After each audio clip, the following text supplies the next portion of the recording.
Hello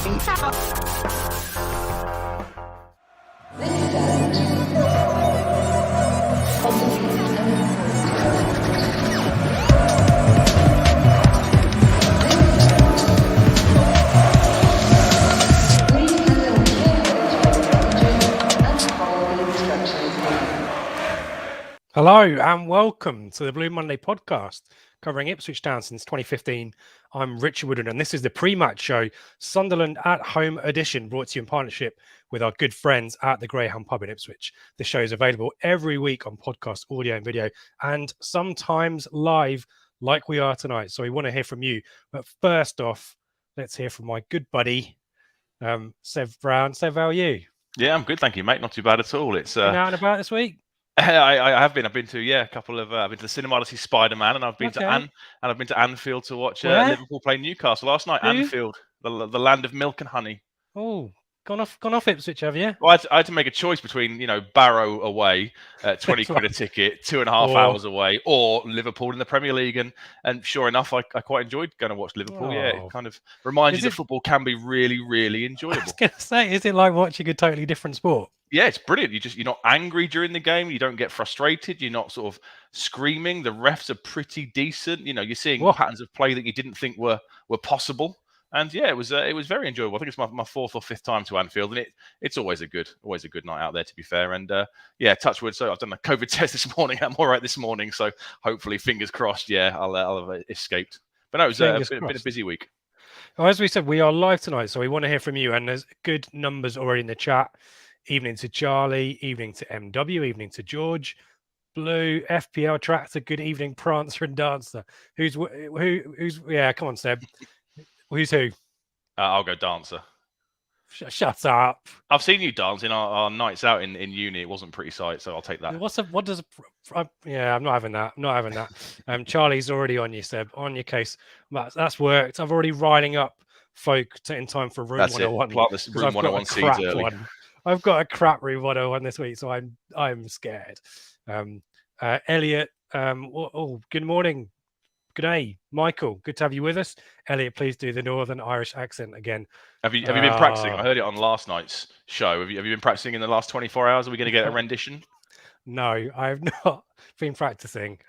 But you never know. I won't tell you what is in my special Craig Forrest goalkeeper mug this evening. So maybe at the end of the show, we'll sign people out. Evening to Jules. Good to see you. No anger or frustration, you say. What is this mythical land, Seb? It does exist, people. It genuinely does exist. Good. Here we go. Michael, connection. McKenna comes from the same town in Ireland as my mother. There we go. If you've got any tenuous links like Michael to Ipswich Town personnel, past or present, we want to hear from you. Eric, good evening to you. Great to have you with us. And thank you for the thumbs up. Elliot on Facebook as well. We see Facebook out there. We how long was that potty mouth? We haven't said we haven't sworn yet, have we? No, I don't think so. I mean, FPL if you want, I can go straight in. No, I'm not going to do it.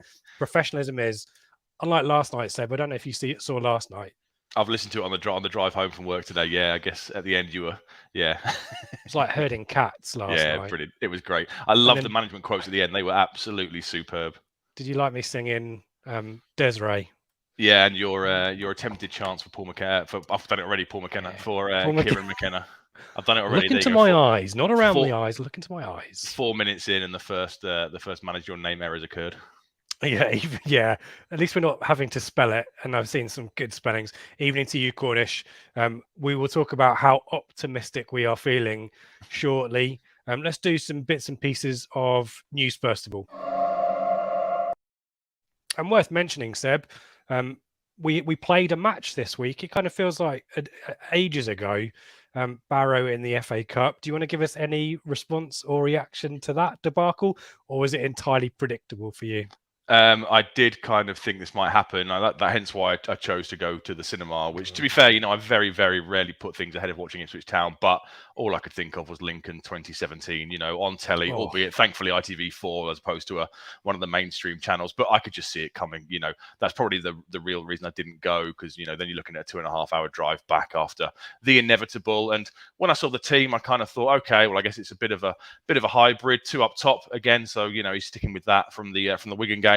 But you know, as soon as I got out of the cinema and I turned on my phone, you know, all the messages from you guys were coming through, and I just thought, well, that's inevitable. We're not really shocked anymore, are we? We're not really angry. We're not really shocked. It's just kind of an acceptance at this stage, isn't it? Oh, some folk are. Some Yeah, folk but are. when you're that poor in the cup, you know, I don't think these comes as much of a surprise anymore. I certainly wasn't that shocked, and I think that was the general feeling amongst town fans, wasn't it? You know, just when you think things can't get much worse, we seem to be able to find a new low, don't we? If losing to Arsenal's children isn't bad enough, then you know, a week later we've lost to Barrow in an FA Cup replay. And it's annoying because I was going to go to Barnsley in the third round. I've never done Oakwell, so I was looking forward to that to tick it off. But yeah, thanks very much. I've done Oakwell, so I don't have to go back. The highlight of the day, so it was the 1-1 draw under Jewel when I think Cresswell possibly scored really early, and we tried to hang on for 90 minutes, and they scored in the kind of the 89th minute or something. The highlight of the day was chips with gravy from a local chippy, which was lovely, and I could just about understand the accent, which was really good, talking about accents. And then obviously 24 hours later, we will talk about. I'll talk about management appointments later on. It will come. It will be a recurring theme. We haven't heard from you yet on Kieran McKenna, Seb. Give us your take. Excited, I think, like most people are. You know, it's very different to what we normally do. And let's be honest, we've tried just about every manager who's got multiple promotion CV on their CV, and none of it has worked. So why not try something different? I know people are saying that Hurst was an up and coming manager, but he'd still managed hundreds, you know, a few hundred games, hadn't he, in the Football League? McKenna is completely different. He's coming with a sort of a modern look at things, I would suggest. You know, he's a professional coach for first off. You know, no playing career to speak of really whatsoever. And he sort of dedicated the last 12, 13 years of his life to learning coaching. So I'm really, really excited. You know, I thought it might be an older style manager appointment to try and galvanize the squad for the remaining 6 months of the season, just to try and gate crash 6th or 5th, and maybe, you know, sort out some of the questionable attitudes, I guess we could say, following the Charlton game amongst the players. But this is a real statement, I think, from Game Changer. The 3.5-year contract means that, you know, this is their man. They're going to look to really, really build something here. And I think we all know in reality this season probably is, you know, it's a write-off. It's too much ground to make up. So as long as we see 6 months now for me of improvement, decent passages of play, patterns of play, you know, we're learning, we stick with the formation and we can see improvement, continuous improvement for the next 6 months, I'll be quite excited going into next year. But then, to be fair, I'm fairly sure we all said this in March when Paul Cook was appointed. So that's, I mean, it comes with the risk. You know, every managerial appointment comes with the risk. It could go wrong. But like I said at the start, we've tried the old-fashioned managers who control every aspect of the club. Why not try something different and see what we get with it? Mm-hmm. Yeah, I'm supportive of all that. The reason I was going to talk about Barrow first is, and I guess I'm doing a disservice to Mark Ashton if I thought that this might affect his thinking. But you came out of that performance, and obviously the thoughts of Terry Butcher ringing in ears is kind of, we need someone to kick this lot up the arse. This needs a big personality, a Warnock or what have you. And you'd have been, if you were Mark Ashton, I guess it'd have been difficult to have not been influenced necessarily by Barrow. But I guess you hope that this decision, this process had been in motion, and you kind of take the emotion out of it, don't you? But you do worry, as I say, for this season, that it might take a while for the green shoots that we always talk about to show. But you hope that when they do appear, that success is more sustainable. Whereas Paul Cook's green shoots kind of came up, we had Wickham, and then it just they were cut away, or whatever the gardening analogy is. I don't know. Battered Doncaster on a Wednesday night, absolutely amazing, or a Tuesday night, absolutely amazing, and lose to Accrington 3 days. Accrington wasn't it 3 days later. So yeah, you'd like to think that with consistent coaching, and I presume he'll bring in a relatively decent first team coach to join him. I'm guessing Rennie Gilmartin might stay. He's a goalkeeping coach, isn't he? He might stay on as the goalkeeping coach because we need one of those. So we'll probably see one more first team coach added to the roster, and yeah, you'll hope to, like you said, hopefully those green shoots that we see will become more and more common, and we'll start to get some real consistency in the second half of this season. Yeah, it's a high potential appointment, we were saying last night. So yeah, Joe kept saying that the high ceiling, it does feel like this guy's got a very, very high ceiling, doesn't it? Yeah, it does. Yeah, so very good. I'm just interested with the stuff in the chat here. We were asking for tenuous player connections. My mum used to sit in a cafe with Eric Gates. There you go. My mum was impressed with him. He was dating a friend. There we go. Jules went to Belfast once for FBL. I was going to, Jules has kindly censored it. Yeah. And I didn't say the words. A P up. Evening to Anthony. Yeah, Elliot, the chaos of yesterday's show was the best today. Ben just lost it by it went. It wasn't my best moment hosting, Seb, I'll be honest. But nevertheless, we powered through. Michael, connection number 2, nephew and Norwich fan, used to deal with him at Lee Sports Village, where the Man U under 23s play.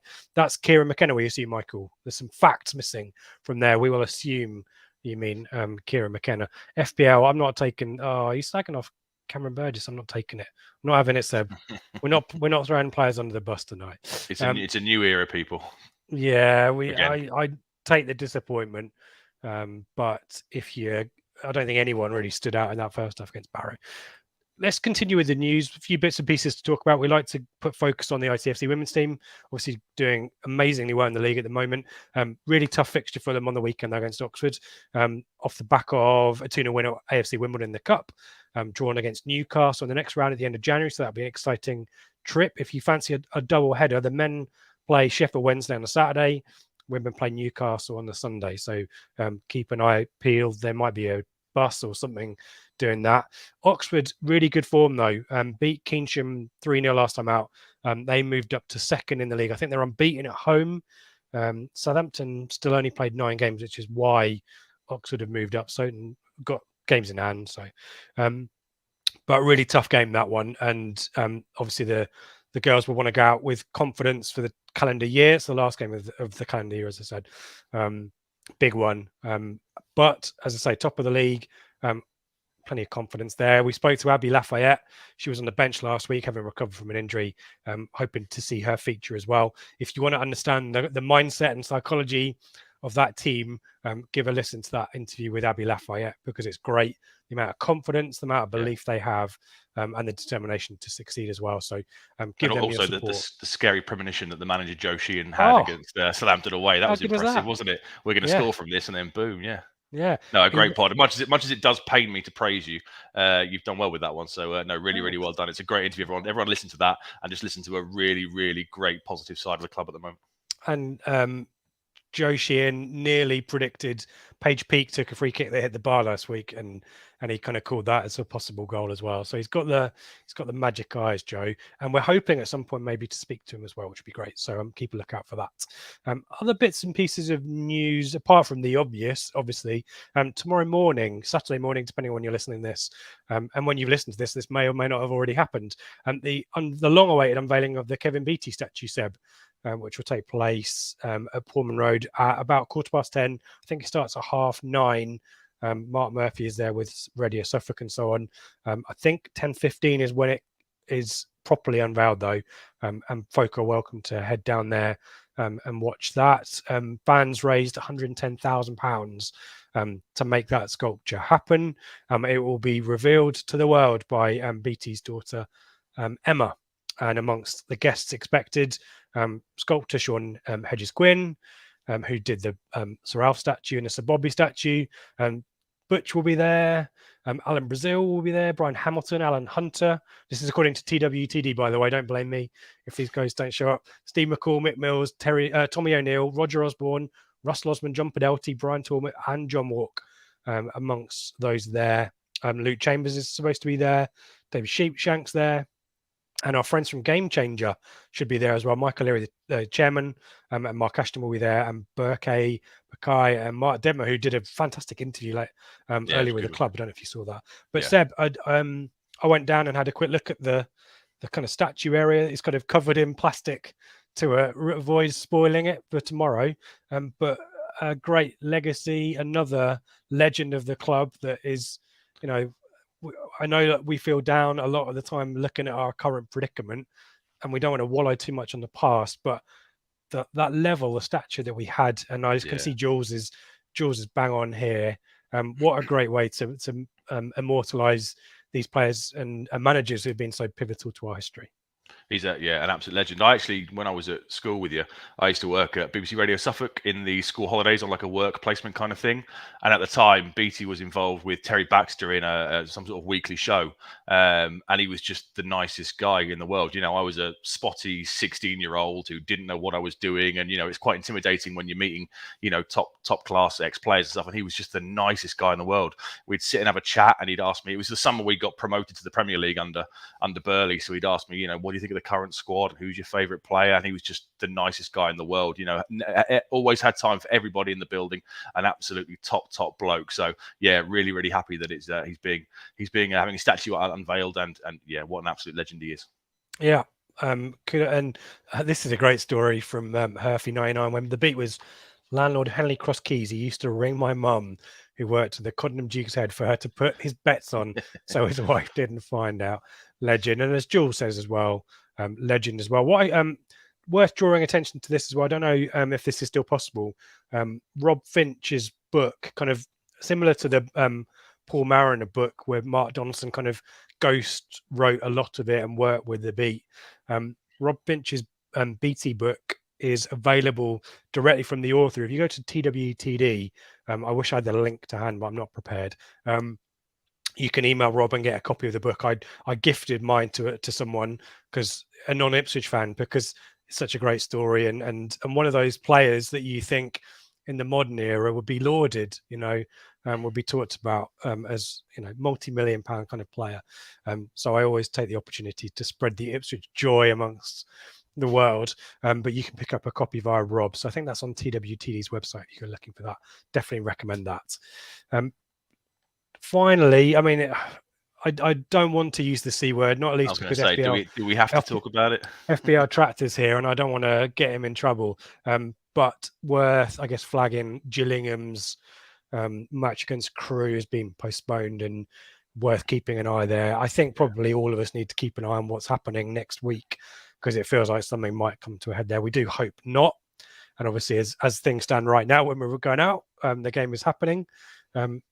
And so I guess just keep an eye on that. But it'll be disappointing, Seb, because we're kind of used now to football being back. But obviously the safety of the players and the backroom staff, but also supporters, I guess, is in everyone's mind, isn't it? Yeah, absolutely. Everyone has to follow the guidance. The safety of people is absolutely paramount. It's lovely to have football back. We missed the whole of last Christmas, didn't we? We had was it the week before the first game was called off, and then we missed the Boxing Day game, and then didn't come back till the start of January, did we? So, it's been lovely to have it back, but I guess we just have to listen to the experts and see what they say. And everyone that's going tomorrow, please maintain social distancing and use the sanitizing points where available. And if the club do it right, like I say, I was at Anfield last night and I was very, very impressed. I know it's a different scale, and they had far more stewards and far bigger concourses, but it was done very, very well last night, to be fair. So you've got to hope the club will have similar. We're one of the few clubs that have been practicing these COVID passports since the start of the season, so we're now very, very well prepared for it and very well versed in it. Hopefully, everything touch wood will be okay tomorrow.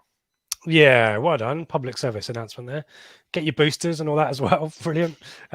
Yeah, take care of yourselves. And each other. We need to look after each other. We need the views, not least. So no, I'm joking. And hopefully we all have a good Christmas as well. So let's move on to more pressing matters, shall we say? Sunderland. There you go. How's that for an accent? I'm hoping Brilliant. There's no Sunderland fans watching. If you are, evening. Sorry. Seb, remind us where Sunderland are, because this kind of, for me, this game has the same repercussions, the long-lasting repercussions that we were hoping Wycombe would have, but it's the opposite way around. As in, we were hoping the Wycombe performance, the 4-1, would galvanise the team, establish some confidence to go into the season and start to grab it by the cojones. This game, to me, is the point where everything started to fall apart at the Stadium of Light, where we played well. You were there, weren't you? I was, It was the same old story. We played well. We dominated the first half. We had no cutting edge. Selena misses a couple of chances, and then we're punished very much like the game you and me went to a couple of years ago. Would have been the first season back down. I can't remember, all the second season back. I don't know when we lost late on. Exactly the same thing happened. 2 late goals conceded, and afterwards, Lee Johnson comes out and says, they really impressive performance by them, and it really wasn't. On the day they were very, very ordinary, but that victory against us has sort of spurred them on a little bit, and Streaky Lee's on now one of his winning streaks, as opposed to the struggle they had before we played them. What's the old saying? Along come Ipswich. That was very much the case that day, because since then they've not really looked back, in the league with their form. It's crazy, isn't it, how that works? And I've done some stuff for Sunderland podcast. I forgot the Roker report about the match tomorrow, and they've asked for my predictions and stuff like that. And it's like, that game at the Stadium of Light it cost me my job, mate. You've just cost me my job. But it did feel like that. It did feel like a momentum killer, wasn't it? Yeah, they were booing him. The atmosphere was very, very flat. I think, had we won that game, maybe even if it had finished a 0-0 draw, I think he'd have likely got the boot the next on the Monday morning. And that just shows how confidence in football and how quickly things can turn around. And like you say, hopefully this can now be the catalyst for us, with the full crowd, a couple of the American guys over, the new manager watching before he officially takes charge on Monday. Hopefully, this can be a catalyst for us to start going. They're doing really well this season, obviously. They're up to third now in the league on 42 points. As we said, they were on the poor run, and then we came along. And what they've done is, since we've played them in the last 5, they've won 3 and drawn 2. And it's very much been a formation change, which seems to have sort of changed their fortunes round. It's a bit of a combination of a lack of a few players, and I guess potentially just Lee Johnson trying something new. But they've gone to a 3 at the back, and there's variations of sort of a 3-4-1-2 and a 3-4-3, depending on the personnel available. And since they've done that, like I say, in the last 5, 1-3, drawn 2, so they're on good form going into this one. Well, as you're saying, obviously, we want to hear from you too. We'll talk a little bit about Sunderland now, but any input, any advice, any observations that you've got on Sunderland, let us know. We will love to share the knowledge. Also keen to hear any views about the lineup tomorrow. This question from MW, I think I would open up to to everyone who's watching and listening as well, because it's difficult to call what might happen tomorrow, because we've effectively got 3 formations that we could play from: the 4-4-2 from the first half of Barrow, second half against Wigan, the 3-5-2 second half against Barrow, or going back to the 4-2-3-1, which we think might be McKenna's favoured option, and you kind of think that would make sense. But we will talk about Ipswich after we've talked about Sunderland, so give us your views on those, because I don't think Seb and I have got any insights on that better than anyone else. It's difficult to research that, whereas we can do a little bit of research on Sunderland. So let's head back to Sunderland, Seb. And I guess if I was to give folk some cause for optimism, crumbs of comfort, I think me and Ben called them last week. Crumbs of comfort. It's fair to say that Sunderland are more of a home team than they are an away team, perhaps. Very much so, yeah. The away form is definitely mid-table, isn't it? Played 10, only won 4, drawn 2 and lost 4. Goal difference of -5 away from home. So they're very much mid-table away. They're very much a home side. I think their home side is it third? I think a third or fourth in the league. So they're not great on their travels. It's their home wins that are really, really keeping them up there.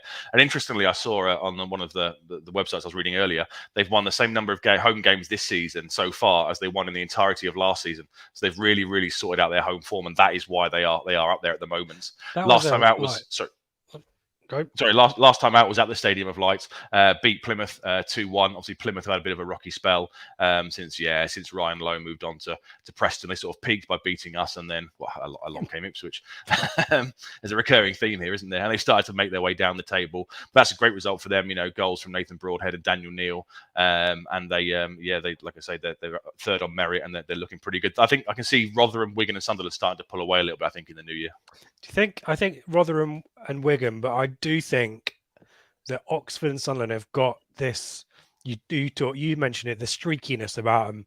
That doesn't take much to rear its head again. If they don't win tomorrow, for example, if for somehow we manage to contrive a win out of tomorrow, which I'm not predicting, by the way, you can see how that might unsettle things, and suddenly it's back to square one, because they do have injuries, which we'll talk about shortly. But it is in Lee Johnson's locker, isn't it? And their supporters weren't particularly happy with him a few weeks ago. I had a Sunderland fan on Twitter when we sat Paul Cook saying, "Do you want Lee Johnson?" And I kind of thought, well, it could do worse. So it's not beyond the realms of possibility that they go on another, they're very up and down. Worth mentioning this away form, though, as you said, only 4 wins away, but 4 defeats away. A negative goal difference, though, away from home of -5. They are 10th in the away league table, for all the good that's worth. But as we said, maybe some crumbs of comfort there.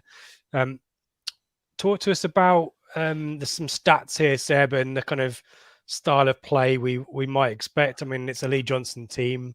Possession, the number I've got is 53% on average possession per game, which isn't particularly exciting or surprising. I don't think it's particularly It's about good average, either. sort of, top third, is it? Top third in the league, roughly. Yeah, top half of the table. Yeah. Not certainly not top six. So it's not.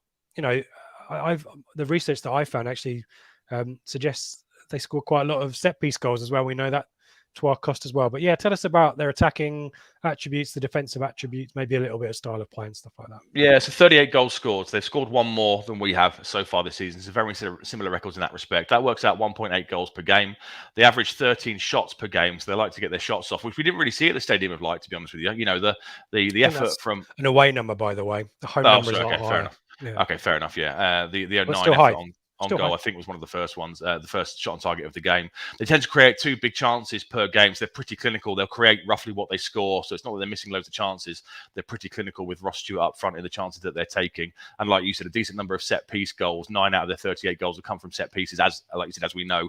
And when you've got someone of the quality of Aidan McGeady, who shouldn't be playing tomorrow, he's been absent for the last few weeks, but as we found to our cost, he can deliver a quality ball when needed. And I guess Alex Pritchard is the one that's sort of taken that mantra on at the moment. They do concede though, 25 goals conceded, so like I say, another sort of a crumb for comfort, which is 1.2 per game, so hopefully we can get at them. Only kept 6 clean sheets so far in the league this season, but only one on the road, interestingly. Only one on the road. 6 in total, only 1 on the road, so this all ties into the very average mid-table away form, which is being sort of propped up by their amazing home form. And again, this is where I look really clever or really stupid. It's a thin line with me. My random fact for Sunderland, and I found this league table thing that I really love now. First half league table, second half league table, and Sunderland very much a first half team. If we keep them out at half time, there's a really good chance that there's something we can build. I mean, it goes without saying, if you keep it 0-0 at half time, it's something to build on. But Sunderland win a lot of their points in one of their matches by being ahead at half time. They're 12th in the second half table, so they kind of get in front and sit back. I know obviously that was different against us, but worth noting that. I mean, on the first half table alone, as in the results at half time, they're third, and as I said, 12th on second half performances. So, away form, not great. Second half form, not fantastic. We're trying to find these little rays of light, Seb. We're doing our best, aren't we? Let's talk about formations then, because you said that the Ipswich match, the defeat for us was a bit of a game. He's going to use the word game changer. Game changer. It was a bit of a moment where things changed. Tell us about that.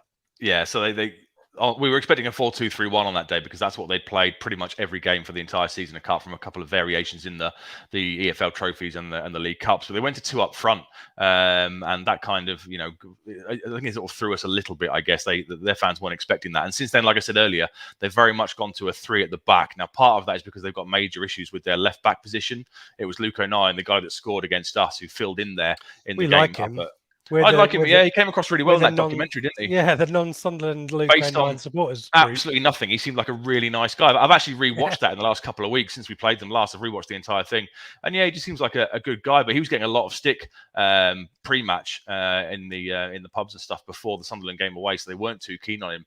But they've got major issues. They signed a guy in the summer who's injured. Denver Hull might be back for his first appearance of the season, but it was kind of this left back issue, which I guess forced their hand to go to the 3 at the back, and that's what we're expecting tomorrow. It'll either be a 3-4-1-2 or a 3-4-3 or some kind of variation of that.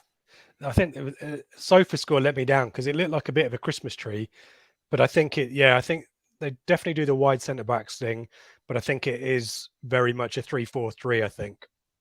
And they're very strong down the right hand. So we'll come on to personnel shortly, but one of their major focuses is down the right hand side, and they've got a guy on loan from Union Berlin, who is a striker or a right attacking forward player. Yeah, we disagree about this guy, don't we? Yeah, we do. Yeah, I think he's filling in at wing back, and you're adamant he's kind of a left winger bombing on. Winger. He's a left winger. Left winger bombing on. He is a left winger. I think he is. I think he is in the team sheets. I think he's being allocated as a wing back, and he can play left or right.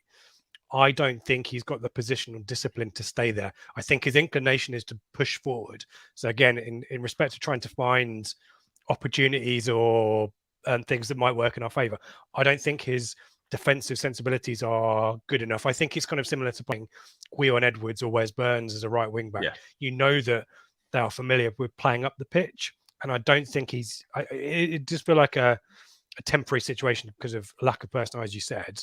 Yeah. But I do think he'll drift higher and higher the pitch. So And if we I are, think Lee Johnson realised that, doesn't he? Because he plays Bailey Wright as the right-handed centre back behind him. So I think he does that to compensate. You've got Bailey Wright as the right-handed centre back, Tom Flanagan in the middle, and then Callum Doyle, the young lad on loan from Man City, plays on the left. So I think Lee Johnson is in agreement with you, and he puts that experienced body in there to make up for the deficiencies of the guy playing out of position ahead of him. But 4 goals for Djaka, isn't it? And scored Gooch on the twice. other side gets he gets the goals, and Gooch gets the assist, doesn't he? Yeah, Gooch is an injury doubt, so he was subbed at half-time in the Plymouth win. One report said he had no chance of making it, and then Lee Johnson's come out saying he'll face a late fitness test, so he might well slot in. If he doesn't, I'm not sure who they'll play in the left wing-back role, because a 9 is out as well. It might be this Denver Hulme guy makes his first appearance of the season, but that would be a big, big ask for him to do 90 minutes in a wing-back role, so I guess we'll see what they're going to do there. And then, they will look to bomb on, and that is potentially an area where we could look to exploit it. I'm guessing Wes Burns isn't going to be back tomorrow. We've not really heard, have we? But he's not going to be there tomorrow to make the most things. So it's going to be on the full backs to kind of push up and really look to exploit the space in behind them. One player that we were talking about as being a high potential player who hasn't really made a massive impact, who couldn't really get in the team, who now has because of this change of formation, is Alex Pritchard. Might be familiar to folk from Huddersfield and also them lot up the road. He's starting to make an impression, isn't he, Alex Pritchard? Yeah, he's sort of got in the number 10 role, or the sort of the three. He can play out wide, sort of wide left as well. Very much like Aidan McGeady, he can drift inside on his right foot and look to make things happen. And look, he's an absolutely class player. He's too good for League One level. We said last time we did this show, I think it was me and Ben did the Sunderland game. We said he's had some big money moves in the past in the Premier League and stuff. So he's a top class player for this league, and he's finally starting to get going and starting to tick a little bit. He's got 2 goals and 3 assists. He's going to be sort of their main attacking creative outlet, with the 2 players behind him in the sort of the double pivot being Carl Winchester, who was right back last time we saw him. He still had to fill in due to injuries. He's now gone to back to his favoured position of central midfield alongside Daniel Neal, who's got 6 assists so far for the season and came through their academy. Scored last week as well, obviously. Yeah. I mean, no doubt who the star man is, Seb, but he's not going to put a shift in. He is going to be waiting for the chances and pouncing, isn't he? Very much a poacher. Yeah, Ross Stewart, very much a poacher. 11 goals for the season. I think he was on that when we played them last time, actually. Oh, really? I think he had the same. I think so. I think he had the same number of Macaulay Bonne, if I remember correctly. So very much like Bonne, he's kind of gone off the ball and not scored for the last few games. I'm sure you're going to look this up and probably instantly correct me. But yeah, he's very much the star. He scored against Morecambe, but yeah, you're right.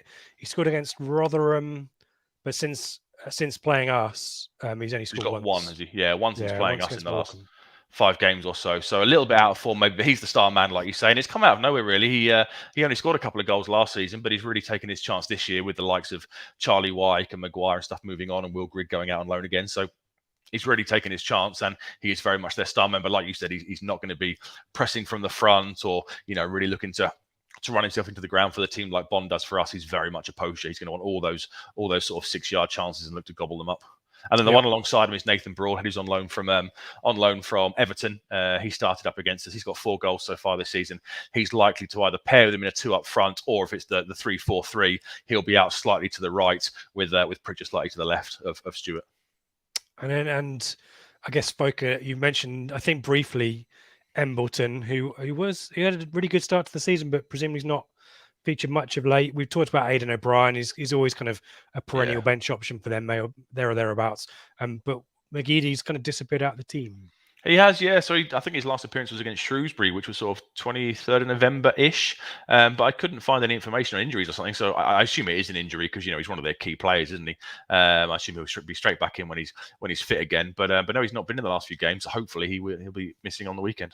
Because he always seems to play well against us as well. I remember even when we battered them like 5-2 under Mick at Portman under the lights one night, I'm sure he scored like 2 absolute worldies on the night, and he got the penalty against us a few weeks ago, a month ago, whatever it was now.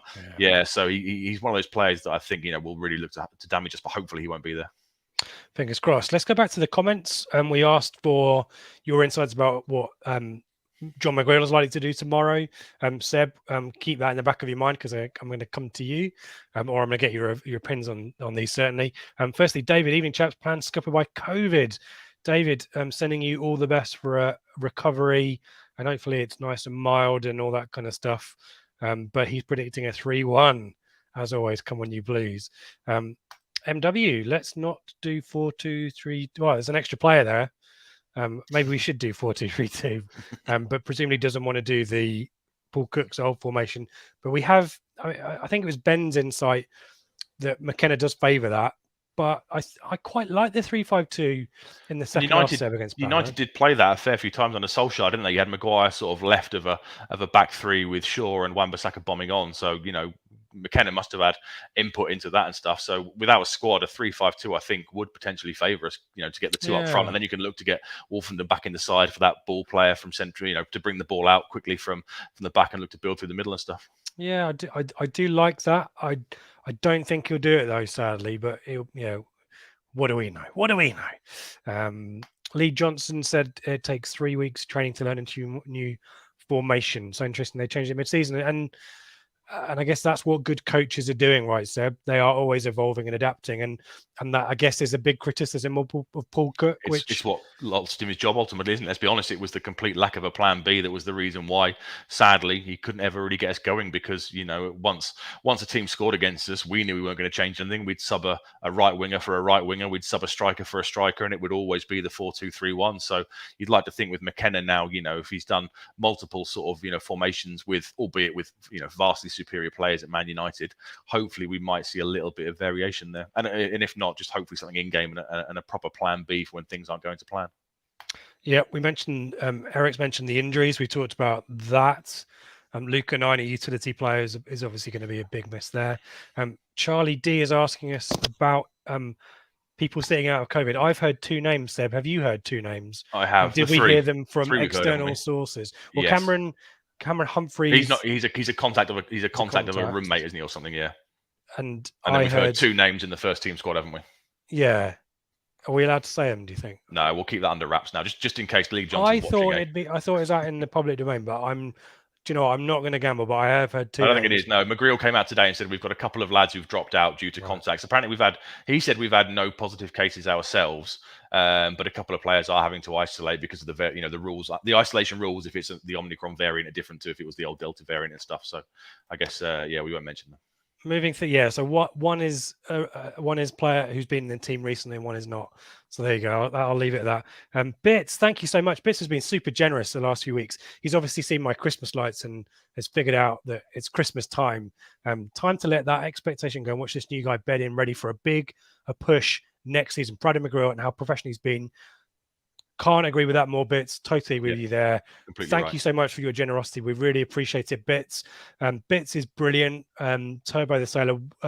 Follow him on Twitter. Takes brilliant photos. Try to avoid him on a match day if you're like me and wearing the wrong glasses and looking a bit chubby because you've been eating too much food. But he takes brilliant photos. We've used some in our videos. I'm hoping to use some more there, Bits, and make it worth your while for that as well. But thank you so much for the super chat. If you want to do likewise, if you're watching on YouTube, the little S button, the kind of dollar button you can see there is the way to do that. Otherwise, head over to Blue Monday, ITFC.co.uk. Let me put the link up there. All the details about what you can do to support us there if you want to. We don't expect it. We appreciate it, but we will always do this free of charge. You can find there. Let's head back to the comments. I've now had to skip around, Seb, so I'm padding. Can you tell I'm padding? Can you tell, Seb, that I'm padding? Ever the professional. Tell us something. We'll come to your fact of the week in a second. I've got my own fact of the week too. Jules, boom. With the squad we have, I honestly think our best. Yeah, me and Jules. Clever, smart. He got promoted last time under Burley, didn't it? It does seem to work, but I guess we'll see what the new man thinks. Not too long ago, we were winning 5-2. That was on that Sunderland Till I Die documentary. This feels like an opportune moment to chuck in my fact of the week. Or another fact of the week, which is that win at the Stadium of Light, Seb, means that Sunderland have won more games against us in our head-to-head record overall. 24 wins for Sunderland, only 24 for Sunderland, 23 for us, 8 draws in all competitions there. So Sunderland, after that unreasonable, unfair win in the Stadium Light now have the bragging rights overall, but we can make a difference to that tomorrow. FPL's going to 352. FPL Tractor, we want to know, Seb and I, when can we start to swear? Because we're kind of 40 minutes in now. We've been Presumably really... when 101 ramps up, we'll start just hurling abuse at each other. Trying really hard, FPL Tractor. So if you can give us the green light on at least one curse word, we'd really appreciate that. Michael 352 with the wingbacks pushing up to make it 352.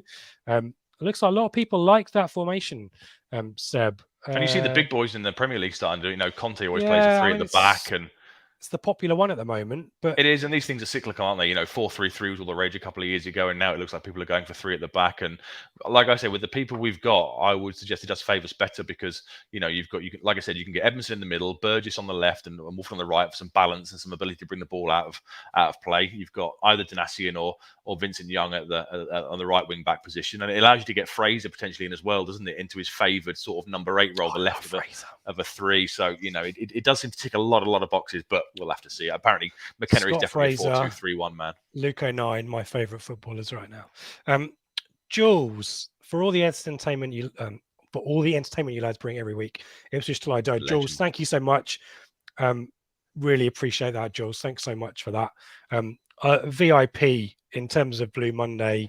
Yeah, I mean, all the people who are watching right now, so wouldn't you say, are the VIPs of the Blue Monday? We're a community, aren't we? So absolutely, we appreciate you all. But the people right here, right now, the ones listening as well later on demand, you're the ones who matter most. So thank you for that, Jules. Really appreciate that. Merry Christmas to you. Back to the comments. We're getting some lineups. I probably need to figure out how these look. Well, firstly, Blue. Selena and Burns will miss out this week. We think that's pretty certain. But certainly Burns, but I think Selena definitely will Burns. Also yeah, apparently neither are going to make it. So FBI Tractor, Walton, Wolfenden. Is this a 4? Or do you think? Okay. That looks like a 4 at the back with Wolfenden at right back, I think, doesn't it? Ilmazini, Morsey, Fraser, Penny. No, it's a 3-5-2. Oh no, sorry, yeah, it's wing backs. Yeah, Bon and Chaplin. Is that Chaplin up front for you, FBI Tractor? Get back to us. Let us know whether you're playing Bon and Chaplin up front. That's an interesting one, Seb. Would you, if it's a 2 up front, would you play Piggott and Bon? I think so. I mean, I personally, I think I'd play Norwood and Bon. He has deserved it, hasn't he, Norwood? I think so. Yeah, like I said, I didn't watch the Barrow game, so I don't know how he got on there. But he's taken his chance and scored at Wigan, and he just gives us something different, doesn't he? He's that player who can make the ball stick. He's kind of schooled in the dark arts a little bit, which you do need at this level. So I would not be surprised to see him start up front alongside Macaulay Bon tomorrow. New manager, new hope, 100 shots, 100 goals, says Michael. Let's not get his hopes up too much. I did put this up before FPL Tractor, because that first half, second half thing, but also their fans getting on their back if they're not winning. Yeah, that just feel like their fan. I mean, and that might be a factor of the away thing as well, Seb, because that home support, when it's with you, is so powerful, but away from home, not so much. I mean, they'll bring good numbers there, but an interesting observation from FPL Tractor, do you think?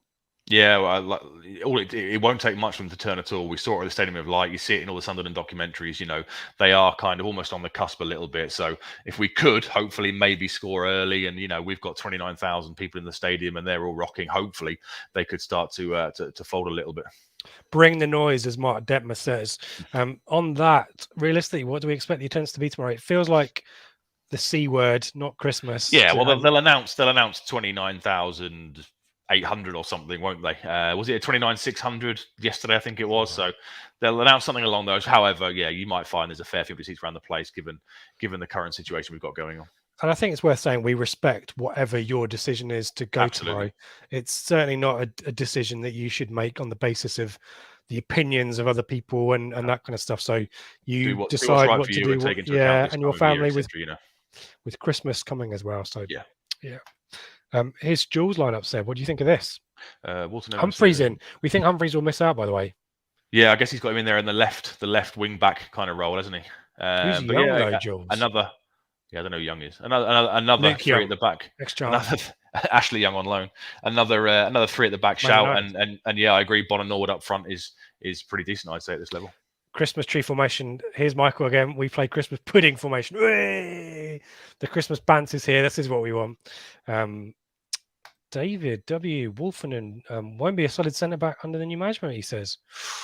I don't know. I think It's a Wolfen has shame got a because chance. he's looked so good the first year we came back down. Struggled a little bit last year, but he's got all those attributes. And I guess Cook never really trusted him or wanted to make his mark and bring his own men in. But for me, I'd have Wolfen in the team. I can see the argument. I guess in a back two, Edmondson is 100% nailed on, and I guess you go for the physicality of Toto, the balance of Burgess. But for me, Wolfen should be right up there because he's got something the other ones haven't got. He can bring the ball out and link play really, really well. Yep. Kirk DeGiorgio, another one of these good names that I love saying. Thank you so much for the super chat. He is encouraged by the new appointment, a modern setup after years of old school management. We lost ground on many teams in this respect. I totally agree, and that's why I'm kind of encouraged by this appointment, Seb.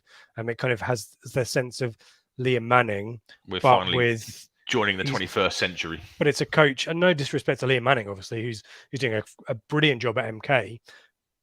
But Kieran McKenna he's been coaching Man United, and Spurs. Ronaldo and Pogba. Really have to hope, don't you?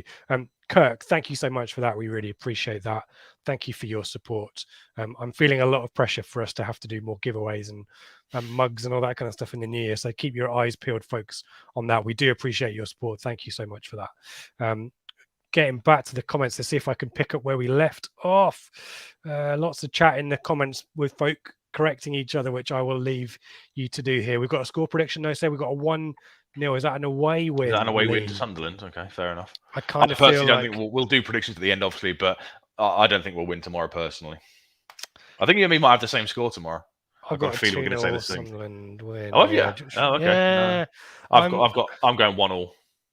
I really hope I'm wrong. I mean, this is something I wake up and say most days. I hope I'm wrong, but I just think that there's something to be said for momentum, and Sunderland have that at the moment. We're off the back of Barrow. Admittedly, a lot of first team players weren't involved in it. Probably benefits from a bit of a rest, but I just think it will take a small mistake, a little bit of a lapse of concentration, and Sunderland will exploit that, and that's probably my fear. And also, I'm concerned by our defensive set up for set pieces, and we know that Sunderland will score. Here you go. Sunderland will score from a corner, guys, tomorrow. There you go. I've said it now. Well, you brought back the old Rich's predictions from the start of the season that we banned. Sorry, guys.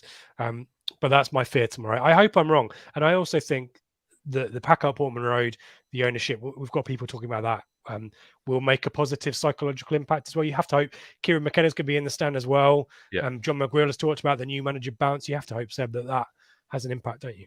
And that's why I'm slightly positive. I'm going to go for the 1-1 draw. Yep. 3-1. There you go. 3-1. Yeah, the BT promotion prediction. Keep the faith. Come on, you Blues. Eric Clapton is he's on my naughty list now. Fraser's. I love Scott Fraser. There you go. I've said it. We don't play to suit him. We don't exploit him. He doesn't fit in. We've signed him for a position we don't play. So he's not a 10. He's not a wide left. He's said it himself, isn't he? He's the left side of a 3. Yeah. Yeah. We don't. At the moment, we don't play that. He can't work in a 4-4-2. So his only choice. It's true, isn't it? His only choice is 3. You can't work in a 4-4-2. How about that? How about them apples? He's gone. The brandy in his Ipswich Town Craig Forest mug is finally kicking in. Brace yourself, FPL Tractor. The profanity is incoming. If you like Scott Fraser like me, can you let me know in the comments? I'd like him a lot. I agree with you, but I just think at the moment, given how we play, I think we've got better options. All right. Whatever, Seb. As the stats back up. FPL Tractor, our under-23s. It's interesting to see what the John McGreal situation is. If he suddenly leaves... I don't think he will. No, I don't think he will. It would suggest that he was brought in as an interim manager, wouldn't it? But you expect him to stick around with Dyer. I think he'll stay around. Yeah, I think he undermines Dyer though, because I really hope that Dyer's got a future as a coach in the first team, and maybe even more so. I think Dyer's got a big contribution to make going forward. I'm just worried that Dyer's got a couple of health issues, so we don't know what his situation is. He might have to take a bit of time away, and McGreal's coming to help out and stuff. And I think the appointment of McKenna kind of shows us that the rest of the structure of the club will remain the same. The fitness guys, the conditioning guys, the under-23s, the academy side of it. I think all that will remain constant no matter who we appoint from now on. We've gone to this 21st century model of having a proper structure in place, and all we have to do, instead of changing everything every time we fire a manager, is simply replace 2 or 3 bodies from the first team coaching setup. So I don't think McGreal will be going anywhere. I think he's stepped stepped up really well. You know, he says all the right things. He's a bit of a hero, isn't he? Given what he's done for us in the past and stuff. He's had it very, very tough. Let's be honest. You know, he's had no time to do anything. And I fully, task. yeah, and I think he'll do well in the under 23s. But equally, I wouldn't be surprised if end of the season he gets a League Two job or something elsewhere. Yep, good luck to him. Thank you, Bits. We appreciate that. We're not going anywhere as far as I'm concerned for now. So thank you for that. And he will miss Walt, and I'll miss Christian Walt, my busy mate. I did a really excellent interview with us. The interview you do when he leaves. What did you do to him? Scared him off. I deliberately didn't ask him questions about his future because I thought that might be a bit leading or contentious. But yeah, maybe it's my fault. And then they joked last night, you should interview Toto. Yeah, I'm not having that either. That's rude to both of us. I'm not having that. What else have we got? Very Ipswich people. There you go. The VIPs that we're talking about, even to you guys. Still out there, the VIPs, the very Ipswich people. I like that. He wants Chaplin up front just off Bond, Seb. Yeah, it'd be good. A free role, kind of, what we know about Chaplin is he loves to get forward and support the striker, doesn't he? He's kind of a shadow striker in the role he plays if you're an FM sort of player like I am. So he'll very much get around there, a bit of a pest, causes a nuisance. And yeah, I've got no issue with that really. But for me, I would personally still start Norwood. And I played Norwood as sub-lane energy. There you go. Boom. Jefferson rightly mentioning game changer folks in the stands. And we've heard from, if you haven't listened to Burke, Mark Detmer, their interview with the club, we've retweeted it from the Blue Monday Twitter account at Blue Monday ITFC, or follow the official club Twitter, but maybe just follow us. Definitely worth listening to that. They are up for it. They're excited. They're pumped. It's great to hear that, isn't it? Yeah, absolutely. Really love that. KVY, Vincent Young, obviously. Sorry, Jules. No, yeah. What else have we got? There you go. Score prediction: Desmond 2-2. Okay. Yeah. There we go. Yeah, I think I just can't see us scoring 2 goals at the minute, if I'm being honest. That's the pessimist in me. Actually, Norwood last minute winner, then a second booking for mouthing off at the 3 lines. Love that. Drama. We want that. Seb, we will come back to the comments. I just want to get I want to play your theme tune. Here we go. Here's Seb's theme tune, everyone.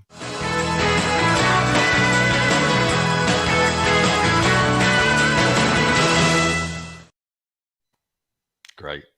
Sunderland were once involved in a 3-game half of football. Back on September the 1st, 1894, so obviously a hell of a long time ago, the referee was delayed getting to the match. Well, don't go technical on this. A hell of a long time ago. Yeah, it's the official term. The official was delayed getting to the match, so a qualified person from the crowd came and took over. They played the first half, and they were playing Derby, and Sunderland were 3-0 up. The referee then arrived and said, look, I'm here now. What do you want to do? Do you want to crack on and play the second half, or do you want to start again from fresh and I'll just referee the whole game? Derby, because they were 3-0 down at half-time, said, well, I think we'll start again and hopefully, get a better result. So they did. They played it again. So they played 3 different halves and they lost 8-0 in the end. So restarting the game did absolutely nothing for them. But yeah, I thought that's quite an interesting duel that I found. There you go. Seb's fact of the week, as always. And if it's not entertaining, it's informative, and that is what we want. That is what we want. I'm going to put your theme tune up again, Seb. Sorry. Here we go.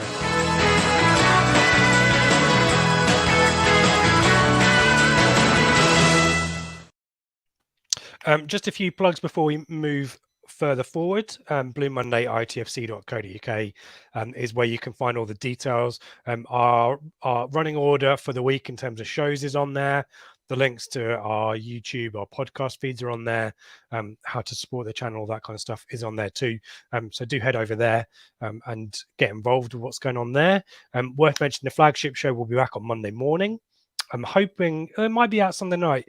We might record a little bit earlier. So keep a lookout for that. I think it's me, Craig, and Dave. I think the Holy Trinity, given it's Christmas. Best people. Yeah, VIPs. Very Ipswich people. So keep a lookout for that, talking about Sunderland and all that jazz. And we'll figure out the strategy for Christmas and New Year shows. Obviously, keep an eye on what's happening with fixtures and so on. But there will be content of some kind out there. So we'll let you know there. As again, all the details there or on our socials.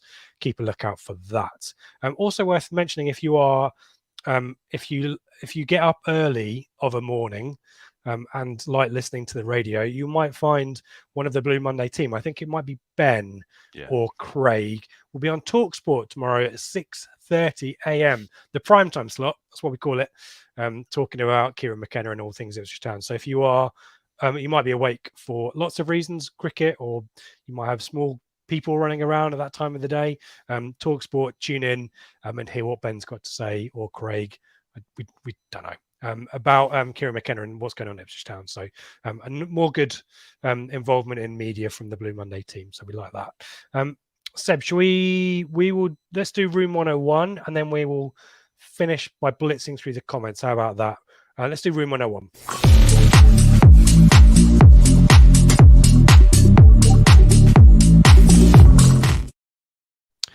And a good week for you, Seb. If I put the league table up there, nicely poised, I think is how I would describe this after your big wait to flag offside decisions, largely in the VAR era, isn't it?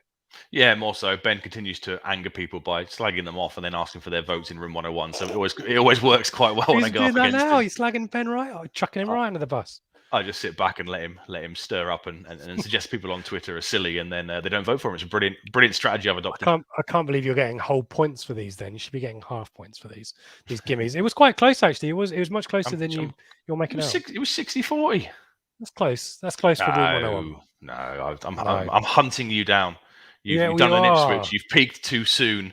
You can't handle being the hunted, as Paul Lambert said once. I'm the Paul Lambert of room 101, aren't I? Got you. I'm going to let you go first because you have probably you're going to win this week, aren't you? Go on. Have you got one yet? You were struggling to think of one about an hour ago. Up on the day. Brilliant. So my one this week, it was mainly sort of brought to me sort of last night. So like I said, I went to Anfield last night and sort of 39 minutes, 6 minutes before half time, and then 84 minutes. Everybody, well, not everybody, hundreds of people just get up and start to walk towards the concourse. And I thought, okay, fair enough. There's COVID issues, etc. It's Anfield. There's 60,000 people here. It's probably very, very busy. So I was there with my mate Anthony, and I sort of said to him, is that the norm? And he was like, yeah, that's what they do every single week. People will miss sort of 10, 15 minutes of football by going to the concourse and stuff. But what really, really annoys me, I understand people have to leave early to get buses and public transport and train stuff. But what really annoys me is they get up to leave. They're walking in front of you on the row. Something happens on the pitch, and they just stand there in front of you. So you can't see what's going on the pitch. They just stand there and watch the action. And it's like, could you get out of the way, please? And it's really, really annoying. So my 101 is people that leave early and, block your view by standing when something exciting happens on the pitch. If you leave early, get straight out and make sure you buy an aisle seat before you book an aisle seat and bugger off and don't interrupt other people. I mean, you know what the fix is for that problem, Seb, don't you? No. It's to not watch a Premier League team for which you. It happens at our games as well. I know. It happens at our games. If that's your best defence, have you blocked someone's view of you? No, I don't think I did. So what I did, Rotherham 2-0. About 92 minutes, I thought, well, this is definitely over. So I walked down the North Stand lower concourse to the stairwell, and there's this concrete kind of wall around the stairwell that goes down, and I just hovered there because Bon had a shot that went wide, and then I could go. So I have gone to leave and then lingered, but I did so in a way that didn't inconvenience anyone around me. So That's your issue, isn't it? It's people who, I mean, what is your issue? Because you should be in your seat. Why does it matter to you? Well, they stand in front of you. I can't see the pitch because they're leaving and they're standing in front of me to watch whatever chances occurring on the pitch. They stop. People stop. They will actively stop and stare at the pitch because something was going to happen to see what's going on, and they are therefore standing directly in front of me, and I can't see the action on the pitch. So, I've got a sense that this isn't going to be a vintage week in room 101 now. The more I hear this, the less sympathy I've got for you. My room 101, and please let us know in the comments if this is even worth putting out in the Twitter vote. My football room 101 is bookies who do League One manager next appointment bets. It's just so much manipulated by people putting money on random people. It is as good as pointless. It's chucking money away. So if someone bet £5 on John Terry last week, suddenly John Terry jumps up from 20 to 1 to 4 to 5 or something like that. Do you know what I mean? It's just, they haven't really figured out that at League One level, you possibly need to hold back a person or an individual until enough money has been put on them, or you need to kind of leave their odds be and then give it a day or so. I think Bet Victor were trying to do that. And obviously when the fun stops, stop. I'm not here to advocate betting. I'm just saying certain markets are utterly pointless. And I think League One new manager or next manager appointment markets are as good as pointless, because I can't imagine a huge amount of money went on Kieran McKenna. I mean, there will be He never conspiracy made the odds, did he? theories about that. But Yeah. it just seems to me that if you could bet 10 quid on someone and their odds go from outlandish to suddenly being a favourite, and then we have to kind of talk about it, or as supporters, we kind of, oh, bloody hell, so-and-so has been linked. And that's purely because we haven't got any insight as to what's happening in Mark Ashton's office or the hotels wherever he's doing interviews. And the only thing we've got as a reference is the bookies. We're just going to make random conclusions and get really pissed off about stupid names, when all it is people betting. People 20 quid bet on so-and-so, boom, they're the new favourite. Great. That's as scientific as it gets. So my issue, I need to figure out how I word this. League, what are you banning? League One, I think League One managerial bets. Markets, yeah. Okay. I think it's just a fool's game, to be honest. I mean, betting is a questionable thing anyway. I know, I'm sure. You say that. I've still got my £10 sitting in Sky Bet for Ipswich Town to become a championship club before 2025, because I was giddy with excitement the day the takeover was announced. There you go. Well, Kieran McKenna could still do the business for you. So I think we've got people leaving games early and lingering around in the way at Anfield. Not at Anfield. It happens at every game. Happened to you at Anfield. But I could have been at Barrow, and it probably would have happened. I'd imagine a lot of people walked out of Barrow with five minutes to go. Yeah, well, and quite right too, because they've travelled a long way. You're just trying to sabotage it already. You're trying to belittle my choice. If you haven't figured out that Football Room 101 is partly psychology and partly football, then you've not caught on quick enough. So we've got people leaving grounds early and lingering in the way, and League One management. Yeah, not a vintage week. Not a vintage week, is it? I don't know if I dare go in the comments. I thought mine was brilliant last night. When I was stood there, I thought, right, this is my 101. And my mate Anthony sort of backed me up. He was like, oh, yeah, that's a good one. You'll definitely win that. And there we go. Yeah, well, I think Lee's backing you up there. I think the slow week is very kind there, Lee. Thank you. I did FPO tracks. I did wonder if the money laid was worth the analyst's hours pay. Exactly right, Jules. I think this could be a nil-nil. I think you're right, Jules. Yeah. I think we've possibly, this has not been a good one. Here we go. Bits with some information. It's a low market cap, so any significant. Yeah, there you go. That's my point. That illustrates my point. Don't bother with it. There you go. Seb Rich versus gambling. Seb versus the general public. I think in that respect, Charlie, surely I win. No, you guys need to get more focus on this Room 101 stuff. Nil board draw. I think we will agree. We will put this out on the Twitter poll as always, but maybe I will put 0-0. Maybe we'll get half a point each, Seb, for a 0-0 draw. If you look at the comments, Welsh Wizards nailed that. Why didn't we think of that? Put the phrase new era in Room 101. Well, this is I think possibly we're going to run out of things to put in Room 101. I do think maybe there's a new feature here. We came up with lots of stuff. It's after 9 o'clock FPL Tractor. Here comes a warning. I think we need a new version of the shit list, don't we? And maybe that's the kind of thing. We put these token phrases like project and new era, new era, new era. Maybe we'll do that. We'll give us some thoughts in the chat if you've got any features, but maybe we need to bring back the poop list. You can't cancel 101 just because you're top of the league. I can do what I want, mate. We have to have a properly ended format. No, it's not a democracy. Brilliant. Let me prove that I can do what I want, because I'm going to put here's the music. I can do what I want. Click.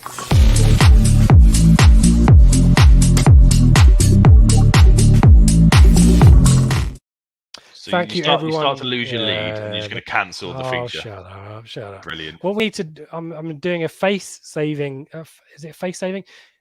Let's just end it on a draw. That's what we should do. Then everyone wins. Football wins. Well, Craig still wins. Craig's still got the best points per game ratio. Don't worry. If Craig's watching, I'll find a way to contrive so Craig's taken out of it. Firstly, he got a 2-for-1 one week, which I'm not happy about. I'm still bitter about that one. If you want a shout out or to give us a prediction for Sunderland, get that in the chat now. We will get through as many of the comments as we can. We're going to end things shortly. Just worth again flagging Blue Monday ITFC.co.uk. Worth flagging as well our partners at the Greyhound, the best pre-match and post-match venue, and venue during the week, non-match days. Yeah. Head to the Greyhound, great pub, great big outdoor space with heaters. Have a beer. Do we know what their new menu's going to be with the new manager? We No, don't. not announced I yet. might have a chat with Dan at the Greyhound and see if I can get. Well, we're going to be here for a while. Kieran McNuggets. There you go. Boom. I think he got a request from possibly Daryl that to announce it in the same way that they put the kind of manager board at Portman Road and revealed what inscribed. So, inscribe it on the Greyhound behind the bar, something like that. But head to the Greyhound tomorrow or Saturday, depending on when you listen to this. And why not visit there during the week as well? The great people at the Greyhound, we love the Greyhound.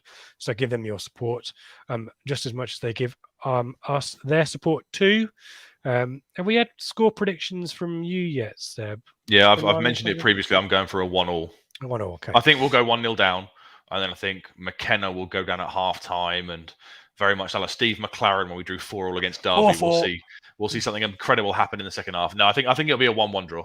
Bit of optimism going into hopefully what won't be a cancelled Christmas fixture list. Fingers crossed. And the Flagship show back Sunday night, maybe. But definitely Monday morning, you'll find the Flagship show talking about Ipswich Town, Sunderland, Craig, Dave, and me talking about that. And we will put our usual ask for questions out at full time. If you want to give us a GIF reaction as well, we're trying to do that now as well. Still on that from WTF1, for anyone who knows that. So nicked it from them. So if you want to give us just a GIF reaction rather than text, then feel free to do that. I'm going to rattle through these comments. Scott Fraser comes up a lot. I've asked for some Scott Fraser input. Here we go. Jack Berham, I feel, was the best player we signed in the summer. Jack Berham is a genius. There you go. I said it. Thank you, Jack. He realises it. Jules, though, me and Jules are going to fall out. I thought we were best buddies, Jules. I think he's. I like Fraser. Just think he's slow. In the right position, people running off him. He could have a great second half of the season. He's swung it back. Well done, Jules. Love that. Cornish. Mariner, Fraser is the one player that consistently unpicked defensive blocks. He just needs the ball in the right place. There we go. What else have we got going back a few months? Do we know why they let pitcher? No, it was never really revealed that. No. Did he? Seemed very strange, didn't it, given our defensive frailties at the time? It was very strange to move him on. His choice, perhaps, yeah, but potentially. Obviously McGreal has come in now, so maybe he fancied Barrow away on ITV4. He's living the dream. FPL Tractor Scott Fraser will be a great player for us if we play a three-man central midfield. Could also see Harper playing a similar role. There you go.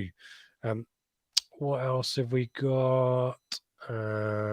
Bits. What's this about Tom Lawrence? When we had Tom Lawrence at the club, we loved him. He was sold for $2 million, which Evans wouldn't pay. Walton might go for less, having only 6 months left. Wouldn't it be good if our owners bought him? I quite like Walton. It was not going to take much, surely, to secure him, is it? Maybe a 700, 800 grand offer to get him done. I guess his wages are potentially going to be a bit of a stumbling block, given he's on a Premier League backup contract goalkeeper. I mean, he could easily be on. He might go to Championship. Struggle with, but yeah, Championship could blow us out of the water with that one. But that would be a big blow. But don't worry, Cladke can come back in. I think we need to get behind Hladky as well. Michael Warren, is there one player that might be in the 18 that will come out of the Blues? So Morris was in the 18 on Wednesday, Seb, against Barrow. Any John McGreal's last hurrah? I guess it will depend on the COVID issues, won't it? If there are people missing, we might see a couple of youths get some spaces on the bench. It was great to see Morris back. Obviously, he's had a terrible time over the last 3 years with injuries, so great to see him back on the bench. But I think it will be pretty much the expected squad for tomorrow. Michael's going for a 3-2 win, and he's not sure why. Imagine that. If the win is in the last minute, wouldn't that be amazing in front of 29,000 people? Michael. He's used to it now, Lee. That's the trouble. Michael's used to. He's acclimatized. He's one of them now. Craig will be talking about the cricket if he's on TalkSport. I feel sorry for anyone who loves cricket. I just really don't. Bits is totally. Yeah, he's nailed it. Oh yeah. But what do I put in Bits? Take Ipswich in the FA Cup. Then I have to remove 1978. All Ipswich Town Cup form since 2000. Yeah, but then we lose 78, don't we? So, can someone put the TalkSport thing and post it? I mean, we could post it on our Twitter, Eric, if you prefer. It will be available on demand. We'll try and find a way to link it. Charlie D's supporting you there. Good lad. Seb on Room 101. Jules is quite right. If you bring back terracing, that is going to sort that issue.